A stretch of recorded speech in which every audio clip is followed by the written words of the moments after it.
ডিসপ্লেটা পুরো ভেঙে গেল। এই ফোনটার কাজেই লাগবে না, এই ফোনটা আমি ছুঁড়ে ফেলে দিই। তুমিও তো বাড়ির কাজকর্ম ঠিক মতো করো না, তা তোমাকেও ছুঁড়ে ফেলে দিই। তা খোকাকে বলি নতুন একটা বিয়ে করে বউ নিয়ে আসতে। মা, আপনার ছেলে তো এখানে নেই, আমাকে নতুন ফোন কেনার জন্য কিছু টাকা দিন না। তোমার মতো কোত পাকা শয়তানি মেয়ে ছেলেকে আমার একটা টাকাও দেওয়ার ইচ্ছা নেই। তাও যদি ভালো বৌমা হতে তাও ভেবে দেখতাম। মনের মতন বৌমা।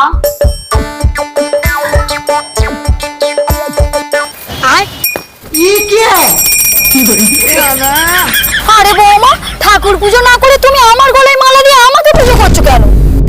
আরে মা, আপনিই তো আমার একমাত্র ঠাকুর। মা, আপনাকে শাশুড়ি হিসাবে পেয়ে আমি যে ধন্য।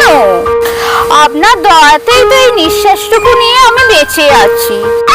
নাটক দেখলি যেন আর পারি না, তা দিলি তো দিলে মুখ করে জবার মালা দিলি কেন? তোর গাঁদার মালাও জোটে না নাকি? আরে মা, আপনি এটাও বোঝেননি, আপনি তো কালীর রূপ।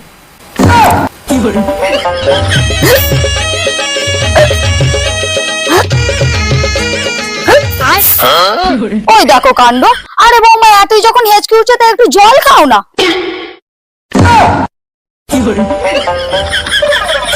আপনার পা ধোয়া জলটা খেলেই তো আমার হেঁচকিটা কমবে।